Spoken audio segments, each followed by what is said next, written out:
Hello नमस्कार दोस्तों। मैं रोहित मिश्रा आपके अपने परिवार ट्राई स्टार में स्वागत करता हूं। आशा करता हूं बच्चे आप सभी लोग बहुत अच्छे होंगे और अपना ख्याल भी रख रहे होंगे। साथ ही साथ हम बात कर रहे हैं अपने महामिशन बैच में। मैंने आपको अपना सिलेबस कंप्लीट कराया। मैथ की बात करें या रीजनिंग की बात करें, उसमें अपनी प्रैक्टिस सेट शुरू हो गई थी। मैंने मैथ की 2 प्रैक्टिस सेट कराई, 2 रीजनिंग की कराई। आज हम फिर से एक नए प्रैक्टिस सेट के साथ में हाजिर है। आज हम देखने वाले मैथ में प्रैक्टिस सेट नंबर 3 देखेंगे। ठीक है, तो आज हम क्या देखेंगे? आज हम पढ़ेंगे मैथ में प्रैक्टिस सेट नंबर 3 पढ़ने वाले हैं। ठीक है, प्रैक्टिस सेट नंबर 3 पढ़ेंगे। इसके पहले मैंने 2 आपको पढ़ा दिए और सिलेबस के अकॉर्डिंग ही पढ़ाया गया। पिछले साल के पेपर को देख कर के बनाया गया। हमें उस लेवल से पढ़ना है, क्योंकि 5 नंबर का केवल मैथ आनी है और 5 नंबर में ज़्यादा समय वेस्ट करना क्या है, फालतू है। यानी कि हमें उतना समय इसमें खर्च करना है जिससे हमें 5 नंबर मिल पाए। ज़्यादा समय देने से क्या मतलब, कोई मतलब नहीं बनता है। तो बच्चों उतना पढ़ें जो आपके एग्जाम में पूछा जाएगा और पूछा गया है पिछले साल। उस हिसाब से हमें क्या करना है, अपनी तैयारी करनी है। तो चलिए मैथ प्रैक्टिस सेट नंबर 3 की बात करेंगे। तो इसमें आज हम कौन कौन से सवाल देखने वाले हैं, चलिए शुरुआत कर लेते हैं। तो आज का अपना पहला सवाल है 5 क्रमागत संख्याओं का औसत 50 है। आज का पहला क्वेश्चन है 5 क्रमागत संख्याओं का औसत। 5 क्रमागत संख्याओं का औसत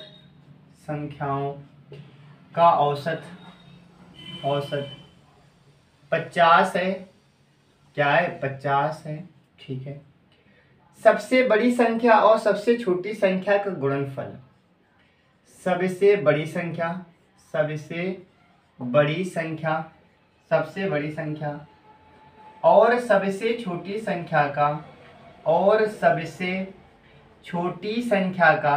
सबसे बड़ी संख्या और सबसे छोटी संख्या का गुणनफल तथा चौथी संख्या और दूसरी संख्या का गुणनफल का अंतर। ठीक है, उम्मीद है आपको क्वेश्चन ये समझ आया होगा कि सबसे पहले 5 क्रमागत संख्याएं आपको पता होनी चाहिए। उनमें से सबसे बड़ी संख्या सबसे छोटी संख्या का मल्टीप्लाई करना है, चौथी संख्या दूसरी संख्या का मल्टीप्लाई करना है और बाद में दोनों का डिफरेंस निकाल देना है, बाद में दोनों का अंतर निकालना है। अब आप सबसे पहले कहेंगे 5 संख्याएं तो आपको नहीं पता है, तो एक तो तरीका क्या होता है, 5 संख्याएं मानते हैं, x + 1 x + 2 x + 3 x + 4 x + 5 ऐसे मानते हैं। लेकिन आपको वैसे नहीं करना है। आपको औसत चैप्टर मैंने बहुत अच्छे से पढ़ा रखा है। आपको ऐसे सवाल को डायरेक्ट करते हैं। सबसे पहले औसत हमेशा बीच वाली संख्या होती है। आपसे कहा गया 5 संख्याएं, तो औसत यहाँ पर आएगा, बीच की संख्या हो जाएगी 50। इसके पहले 4 संख्या, इसके पहले 2 संख्या बाद में 1 2 3 4 5 संख्याएं हो गई। औसत हमेशा मिड वैल्यू होती है, बीच की संख्या होती है। और ये क्रमागत बोला गया, तो बताइए 50 के बाद क्या आएगा, तो आपका 51 आएगा, फिर क्या आएगा 52 आएगा, इसके पहले क्या आया होगा 49 आया, उसके पहले क्या आएगा 48। ये हमारी 5 क्या हो गई, क्रमागत संख्याएं हो गई। ठीक है, अब आपको सिद्ध करना है, प्रूफ करना है सही है गलत है। मैंने आपको उसमें सिखा रखा है कि क्रमागत संख्याओं का औसत क्या होता है। आप कहेंगे पहली संख्या लास्ट की संख्या जोड़कर 2 का भाग देते हैं, 52 48 100 हो जाएगा, 2 का भाग देंगे क्या आएगा 50 आएगा कि नहीं आएगा, आप कहेंगे बिल्कुल आ जाएगा। तो हमें सारी संख्याएं पता चल गई। आपसे कहा गया कि सबसे बड़ी संख्या और सबसे छोटी संख्या का गुणनफल। सबसे छोटी संख्या ये, सबसे बड़ी संख्या ये, तो आप इसमें गुणनफल निकालेंगे। तो आप क्या करेंगे 52 गुणा 48 करेंगे। फिर आपसे कहा गया तथा चौथी संख्या और दूसरी संख्या का गुणनफल का अंतर। तो इसमें अंतर करना है, किसका, चौथी और दूसरी का। पहली संख्या दूसरी संख्या तीसरी संख्या चौथी संख्या। आप कहेंगे 51 गुणा दूसरी संख्या पहली संख्या दूसरी संख्या। इसका आपको करना क्या, अंतर निकाल देना है। क्या करना है, अंतर निकाल देना है। अब आपको बेसिकली क्या करना है, मल्टीप्लाई करना है, घटा देना है। तो देखो मल्टीप्लाई कर लेते हैं। तो मल्टीप्लाई इस प्रकार से हम यहाँ पर करेंगे, मल्टीप्लाई ऊपर ऊपर करते ऊपर नीचे, 8 दूनी 16 के 6 करिए हमारे पास 1 आ जाएगा। क्रॉस में करेंगे 8 पंचे 40, 4 दूनी 8, 48 1 49 की 9 लिखेंगे, करिए हमारे पास 4, 5 चौक 20, 4 24, तो आप कहेंगे 2496। यहाँ पर कितना आएगा, 2496 आ जाएगा। ठीक है, 2496 आ गया। ऐसे मल्टीप्लाई कर लेते हैं हम किसका, 51 और 49 का मल्टीप्लाई कर लेते हैं। 9 एकम 9 आ जाएगा। क्रॉस में मल्टीप्लाई 9 पन्ना 45, 4 एकम 4, 45 4 49, कैरी हमारे पास कितना रहेगा, तो आप कहेंगे कैरी हमारे पास रहेगा 4, 5 चौको 20, 4 24, तो कितना है 2499। आप यहाँ पर क्या करेंगे 2499 लिखेंगे। अब आपको घटा देना है, तो आप कहेंगे ये 2496, 2499, 2499 जब 2496 घटा देंगे तो आपका आंसर कितना आएगा, 3 आ जाएगा। कितना आएगा, 3 आएगा। और यही हमारा क्या होगा, राइट आंसर आ जाएगा। यही हमारा क्या होगा, राइट आंसर आएगा। अगर इस क्वेश्चन को इस हिसाब से करेंगे तो आपको बहुत कम समय लगने वाला है, और अगर इसके बेसिक में जाएंगे बच्चों बहुत ज़्यादा समय लगने वाला है। ठीक है, मैंने इस चैप्टर को बहुत अच्छे से समझा रखा है, आप पढ़ सकते हैं तो आपको समझ आ जाएगा। हालांकि प्रैक्टिस सेट पे भी आपको समझ आ जाएगा। ठीक है, चलिए इसके बाद हम देखेंगे अगले प्रश्न की बात कर लेते हैं। प्रश्न नंबर दूसरा हमारे पास क्या है, लिखा है एक मिश्र धातु में 15% चांदी है। दूसरा क्वेश्चन आज का हमारा, एक मिश्र धातु में 15% चांदी है। एक मिश्र धातु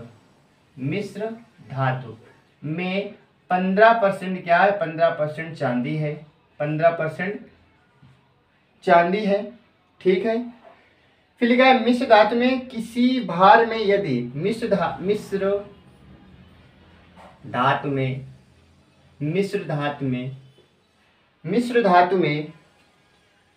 किसी भार में यदि 51 ग्राम, किसी भार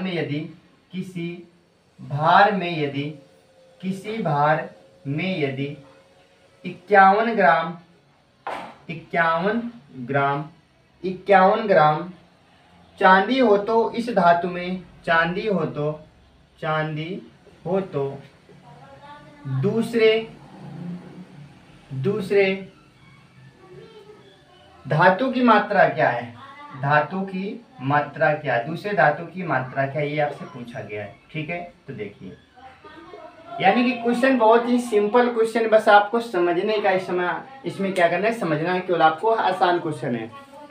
क्वेश्चन क्या है, क्वेश्चन में कहा गया कि एक कोई मिश्र धातु है जिसमें 15% चांदी है, और अगले स्टेप में बोला गया कि मिश्र धातु में किसी भार में यदि 51 ग्राम चांदी है, यानी कि चांदी का परसेंटेज भी दे रखा है, चांदी की वैल्यू भी दे रखी है।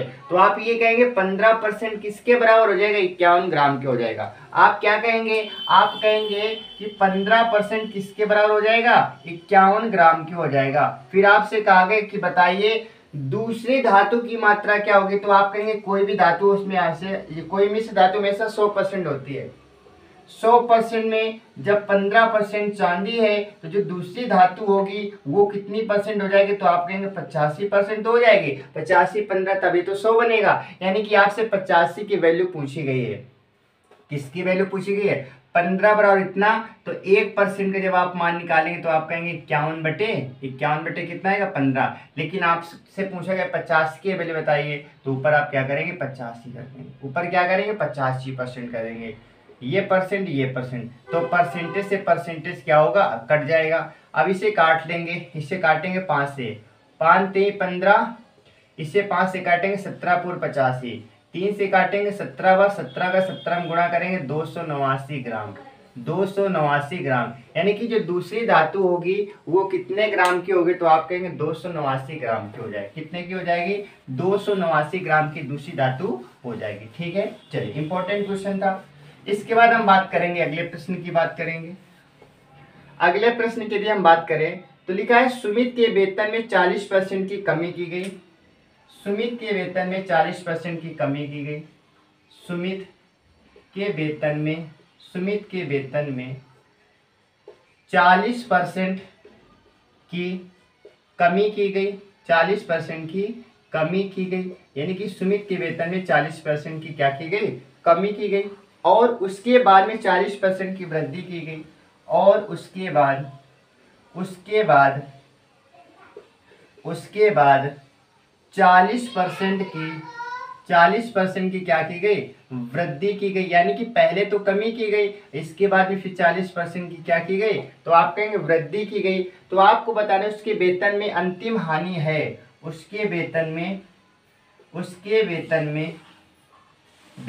में अंतिम हानि आपको बताने की अंतिम हानि कितनी है। ठीक है, आपको क्या बताना है, अंतिम हानि आपको बताना है। इसके लिए मैंने बहुत अच्छी सी ट्रिक आपको बता रखी है। इसमें सक्सेसिव केस भी लग जाता है और इसमें आप बिना पेन के भी कर सकते हो। पेन से कैसे करेंगे, देखो सबसे पहले कोई चीज 100 की थी, उसमें 40% की कमी की गई, तो कहाँ पहुंचे, आप कहेंगे 60 में मल्टीप्लाई। इसके बाद में फिर से कोई चीज 100 की थी, उसमें 40 की वृद्धि की गई, तो 100 से कहाँ पहुंचेंगे, तो आप कहेंगे 140 में पहुंचेंगे। कहाँ पहुंचेंगे, 140 में पहुंचेंगे। अब आपको नीचे 2 जीरो से आप 2 जीरो काट देंगे, एक नीचे 100 बचाकर हम क्या करते हैं, बनाकर रखते हैं।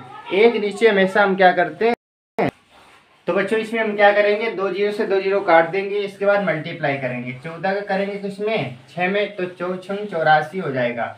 84 बटे कितना आएगा, 100 आएगा। यदि 100 से ऊपर कम होता है बच्चों हमेशा लॉस होता है, 100 से अधिक होता है तो हमेशा प्रॉफिट होता है। आप कहेंगे इन दोनों का अंतर कितना, तो आप कहेंगे इन दोनों का अंतर 16% है, यानी कि 16% की क्या हो गई, हानि हो गई।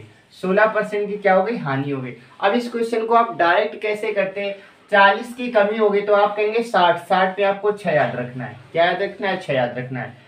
इसके बाद में 40 की वृद्धि होगी, यानी कि 140 में आपको 14 याद रखना है। क्या याद रखना है, 14 और 84 हो जाएगा। 84 बताइए 100 से कितना कम, तो आप कहेंगे 16% कम है। ठीक है, तो आप इसे बिना पेन के भी कर सकते थे, मैंने दोनों तरीके आपको बता दिए। इसके बाद देखेंगे अगले प्रश्न की बात करेंगे। अगला प्रश्न आपसे क्या पूछा गया बच्चों, नेक्स्ट हमारे पास क्वेश्चन है, लिखा है 256, करने के अंदर लिखा है 256 बराबर कितना दे रखा है, बराबर 16 दे रखा है, 16। तब आपसे पूछा गया है कि बच्चों बताइए रूट ऑफ 0.1234 5 जीरो है और 256 लिखा है, 256 लिखा है, और पूरे के बटे बच्चों क्या लिखा है, नीचे लिखा है 16। क्या लिखा है, 16 लिखा है। और आपसे पूछा गया कि बताइए इसका मान क्या होगा। बहुत ही आसान क्वेश्चन है, ऐसे क्वेश्चन देखने में जरूर टफ होते हैं लेकिन बच्चों कुछ भी नहीं करना होता है। 256 की वैल्यू पहले से दे रखी है 16 है, यानी कि 256 की जगह तो हम 16 लिख सकते हैं। ठीक है, अब बात आती है बच्चों, यहाँ पर दशमलव यहाँ पर लगा दे तो दशमलव का क्या खेल है। तो देखो बच्चों इसमें आसान सी बात है, पहले काउंट करेंगे 1 2 3 4 5 6 7 8। याद रखना बच्चों हमेशा जब करने के अंदर संख्या ले जाते हैं तो हमेशा स्क्वायर के रूप में जाते हैं, जब बाहर निकालते हैं तो हमेशा स्क्वायर के रूप में यानी कि रूट के रूप में निकलती है, करने उसमें निकलती स्क्वायर रूट के रूप में निकलती है। जितने अंकों बाद पॉइंट लगा होता है उसकी आधे अंकों बाद पॉइंट बाहर निकल आते हैं। तो आप क्या बोलेंगे, आप कहेंगे यहाँ पर 8 अंकों बाद पॉइंट है तो आप कहेंगे 4 अंकों बाद बाहर निकलेगा। 256 की जगह आप क्या लिख सकते हैं, तो आप कहेंगे 16 लिख सकते हैं, तो ऊपर से 16 आ जाएगा। 16 के बाद में आपको 4 अंकों बाद पॉइंट लगाने, तो 1 2 अंक मिल गए, तीसरा अंक चौथा अंक। यहाँ पर आप क्या करेंगे, पॉइंट लगा देंगे, यहाँ पर लगाएंगे 0 और नीचे पहले से क्या लिखा है 16। 16 से आप 16 काटेंगे तो बताइए आपका आंसर कितना आएगा, तो आप कहेंगे 0.001। ये आपका क्या होगा, राइट आंसर आ जाएगा। ठीक है, ये आपका क्या होगा, राइट आंसर आ जाएगा। चलिए इसके बाद हम बात करेंगे, अगले सवाल की बात कर लेते हैं। अगला सवाल हमारे पास क्या दे रखा है, हम उसकी चर्चा कर लेते हैं। फिर हमारे पास दे रखा है 51 98 41, 51 98 41 का वर्गमूल आपको बताना है, वर्गमूल आपको बताना है। ठीक है, वर्गमूल घनमूल आपके चैप्टर में इसमें सिलेबस में दे रखा है बच्चों। तो वर्गमूल की बात करें बच्चों, जब वर्गमूल निकालना हो तो एक तो तरीका होता है गुणनखंड विधि, लेकिन हम आपको सजेस्ट करेंगे बच्चों आपको किससे करना है, भाग विधि से करना है। किससे करना है, भाग विधि से करना है। छोटे अगर स्क्वायर होते हैं तो उसे आसानी से हम डाइट कर सकते हैं, लेकिन ऐसी कंडीशन में आपको क्या करना है, भाग विधि सबसे आसान विधि होती है। भाग विधि में क्या होता है बच्चों, हमेशा दो दो का हम क्या करते हैं, जोड़ा बनाते हैं। एक जोड़ा यहाँ से, दूसरा जोड़ा यहाँ से, तीसरा जोड़ा यहाँ से, दो दो का जोड़ा बनाते हैं। यहाँ पर एक ऐसी संख्या लिखते हैं, जो संख्या यहाँ पर लिखते हैं वही संख्या यहाँ पर लिखते हैं। अगर यहाँ पर 7 लिखेंगे बच्चों, यहाँ पर 7 लिखेंगे, यहाँ पर 8 लिखेंगे तो यहाँ पर 8 लिखेंगे। तो बच्चों 8 8 लिखेंगे तो 8 64 ज्यादा हो जाएगा, तो आप कहेंगे 7 7 लिखेंगे, 7 7 कितना हो जाएगा, 49 हो जाएगा। कितना है, 49 आ जाएगा। फिर आप घटा देंगे, एक कैरी लेंगे, 11 में 9 घटा देंगे तो आप कहेंगे 2 बचेगा, 4 में 4 जाएगा 0 बचेगा। इसके बाद आपको जोड़ा ही उतारना होता है, 98 आप उतारेंगे। अब आप कहेंगे इसमें कितना जोड़ दें, ठीक है, इसमें कितना। तो सबसे पहले क्या करते हैं, सबसे पहले इस संख्या को उसमें जोड़ देते हैं बच्चों। जब साथ साथ जोड़ेंगे तो कितना आएगा, 14 आ जाएगा। कितना आ जाएगा, 14। अब यहाँ पर जो आप संख्या लिखेंगे वही संख्या आप यहाँ पर करेंगे, जो संख्या यहाँ पर लिखेंगे वही संख्या आप यहाँ पर लिखेंगे। तो आप कहेंगे यहाँ पर हम लिख देते हैं 2, यहाँ पर भी क्या लिखेंगे, 2 लिखेंगे। 2 का इसमें 2 में मल्टीप्लाई करेंगे, 2 दूनी 4 और 4 दूनी 28 हो जाएगा। इसे घटा देंगे, 8 में 4 जाएगा 4 बचेगा और 9 में 8 जाएगा तो 1 बचेगा बच्चों। 41 आप उतार लेंगे। अब इस 2 को इसमें जोड़ेंगे आप। जब आप 2 को जोड़ेंगे तो कितना आएगा, 2 2 4 4 और 1, 144 आ जाएगा बच्चों। आप कितनी बार जाएगा, तो आप कहेंगे एक बार चला जाएगा। एक यहाँ पे लिखो, एक यहाँ पर लिखो, तो ये पूरा कितना आएगा, 1441 आ जाएगा बच्चों। ये पूरा कट गया। आपसे पूछा गया तो बताइए इसका वर्गमूल कितना होगा, तो आप कहेंगे किसका होता है, 721 का होता है। स्क्वायर है किसका होता है, 721 का होता है। आपका आंसर क्या आएगा, 721 आ जाएगा। ठीक है, तो इस क्वेश्चन को बच्चों ऐसे करना बहुत ही आसानी से आप कर सकते हैं। ठीक है, चलिए हम बात करेंगे अगले प्रश्न की, बात कर लेते हैं। अगला प्रश्न आपका क्या दे रखा है, अगला दे रखा है 0.0987, 0.0987 इसके ऊपर बार लगा है। इसे आपको भिन्न में बदलना है बच्चों। भिन्न में बदलने के लिए आप क्या करते हैं, सबसे पहले 987 ऐसे आप लिखेंगे, माइनस क्या करेंगे आप, 9 करेंगे ना। माइनस 9 क्यों करेंगे बच्चों, सबसे पहले जो वैल्यू दे रखी होती है ऐसे लिख देते हैं। इसके बाद जिसमें बार होता है उसको तो हटा देते हैं, जिसपे बार नहीं होता है बच्चों उसे हम क्या करते हैं, घटा देते हैं। इसके बाद उतनी बार नीचे 9 लिखते हैं जितनी बार बार लगा होता है। तो आप कहेंगे 2 के ऊपर बार तो 2 बार 9 लिखेंगे। जिसके ऊपर बार नहीं उसमें 0 लगाएंगे, इसके ऊपर बार नहीं तो यहाँ पर भी 0 लगाएंगे। अब आपके मन में एक क्वेश्चन चल रहा होगा बच्चों, यहाँ पर 9 क्यों घटाया, 0 क्यों नहीं घटाया बच्चों। किसी भी संख्या के पहले 0 का कोई महत्व नहीं होता है, इसलिए घटाने की कोई जरूरत नहीं है। 17 में 9 घटा देंगे तो 8 बचेगा। यहाँ पर बचेगा बच्चों 7 बचेगा, यहाँ पर 9 बचेगा और नीचे क्या आएगा 9900। अब इसे आप 3 से काटेंगे बच्चों, 3 तिरका 9, 3 दूना 6, 3 छक 18। इसे 3 से काटेंगे, 3 तिरका 9, 3 तिरका 9 00। आपका आंसर कितना आएगा, 326/33। तो आपका क्या होगा, राइट आंसर आ जाएगा। फ्रैक्शन में चेंज करना था तो मैंने फ्रैक्शन में चेंज करके आपको बताया। ठीक है, चलिए बात कर लेते हैं अगले प्रश्न की। लिखा है 2 the power 9 multiply 3 the power 5 multiply 5 the power 4 multiply 7 the power 6। आपसे पूछा गया है इसमें विषम बताना है, कितने गुणक विषम संख्या हैं, कितने गुणक क्या है, विषम संख्या है। ये आपसे पूछा गया है कि कितने गुणक क्या है, विषम संख्याएं हैं। कितने गुणक विषम संख्या, ये आपसे पूछा गया है। तो देखिए हम बात करेंगे, क्वेश्चन बहुत ही आसान होता है बच्चों। इसके लिए मैंने एक 5 मिनट की वीडियो बना रखी है, उसमें गुणनखंड से संबंधित जितने भी चीजें पूछी जाती हैं वो सबको मैंने 5 मिनट में कंप्लीट कर रखा है बच्चों। उसमें जो भी पूछा जाता है उस वीडियो को आप देखेंगे तो आपको कभी सम का, गुणनखंड, विषम का, प्राकृतिक का, योग क्या होता है, सारी चीजें मैंने बता रखी 5 मिनट की वीडियो में। आप उसमें सर्च करेंगे तो आपको मिल जाएगा। ठीक है, चलिए हम बात कर लेते हैं इसमें बच्चों। बात इसमें देखेंगे, सबसे पहले विषम संख्या लिखी। याद रखना जब विषम संख्या लिखी हो तो बच्चों सम वाली संख्या कभी लेते नहीं। तो आप कहेंगे सबसे पहले इसे आपको काटना पड़ेगा। अब क्या करते हैं, गुणनखंडों की संख्या के लिए बच्चों हमेशा पावर में 1 प्लस कर देते हैं। तो आप कहेंगे 5 में 1 जोड़ेंगे 6 आ जाएगा मल्टीप्लाई, 4 में 1 जोड़ेंगे 5 आ जाएगा मल्टीप्लाई, 6 में 1 जोड़ेंगे 7 आएगा। यानी कि 1 जोड़कर सबका मल्टीप्लाई कराना ही क्या कहलाता है, गुणक कहलाता है। तो 56 30 30 7 का 21 210 आ जाएगा। आपका आंसर कितना आएगा, 210 आएगा बच्चों। याद रखना इसका आंसर कितना आ जाएगा, तो आप कहेंगे 210 इसका क्या आ जाएगा, राइट आंसर आ जाएगा। ठीक है बच्चों, तो बच्चों याद रखना इसका 210 क्या होगा, तो आप कहेंगे 210 इसका राइट आंसर हो जाएगा। याद रखना जब विषम की बच्चों बात होती है तो विषम में हम सम को नहीं लेते हैं। जब विषम की बात होती है बच्चों तो विषम में केवल विषम की बात करते हैं, हम सम की बात नहीं करते हैं। बताइए यहाँ पर 2 कैसी संख्या थी, आप कहेंगे सम संख्या थी, हमें से 2 को छोड़ना पड़ेगा।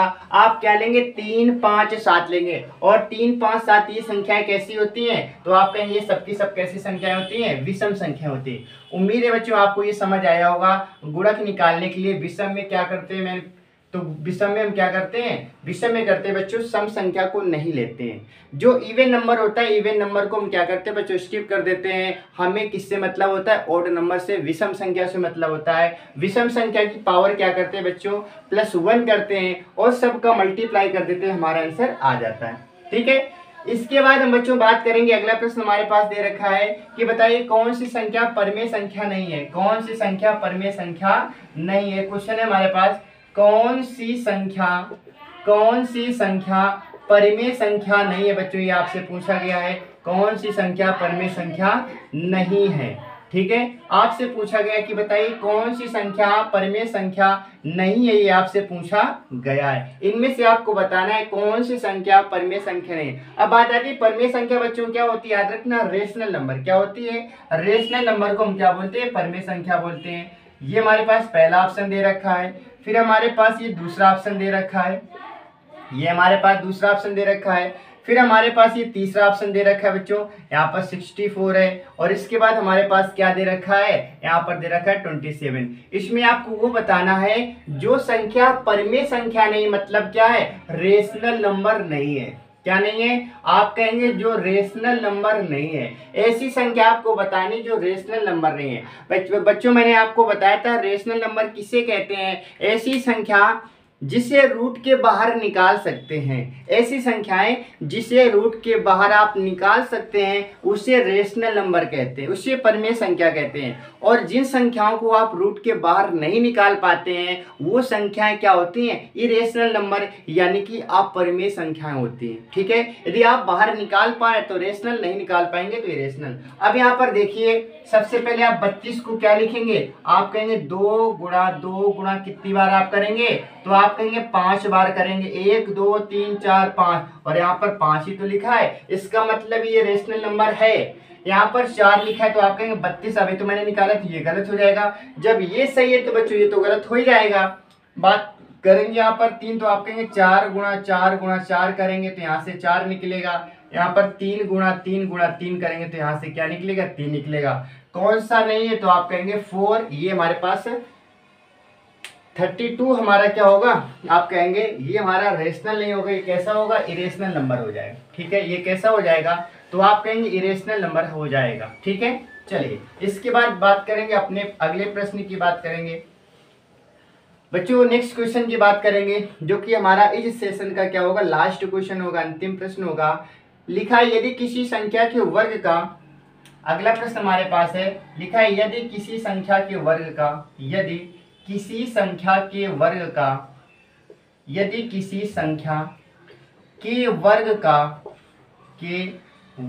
का, यदि किसी संख्या के वर्ग का अंतिम अंक 1 है, अंतिम अंक क्या है, अंतिम अंक 1 है, अंतिम अंक 1 है, 1 है। ठीक है, तो आपसे कहा गया है कि बच्चों बताइए उसके घन का अंतिम अंक क्या होगा, तो उसके घन का अंतिम अंक क्या होगा, घन का अंतिम अंक क्या होगा, ये बच्चों आपसे पूछा गया है, अंतिम अंक होगा, है ना बच्चों। प्यारे बच्चों, इसमें कहा गया है किसी संख्या के वर्ग करते हैं, किसी भी संख्या का जब स्क्वायर करते हैं तो उसका यूनिट डिजिट क्या आता है, 1 आता है। अगर उसी संख्या का हम क्या करें, क्यूब कर दें यानी कि घन कर दें, तो बताइए यूनिट डिजिट यानी कि इकाई अंक क्या आएगा। तो बच्चों इसमें लॉजिक लगाना, इसमें क्या होता है, अपना माइंड शार्प करना होता है, अपनी सारी बुद्धि इसमें लगानी होती है बच्चों। इसमें कोई तरीका नहीं होता, बस आपका इसमें बुद्धि का खेल है, आप इसमें कितना सोच सकते हैं।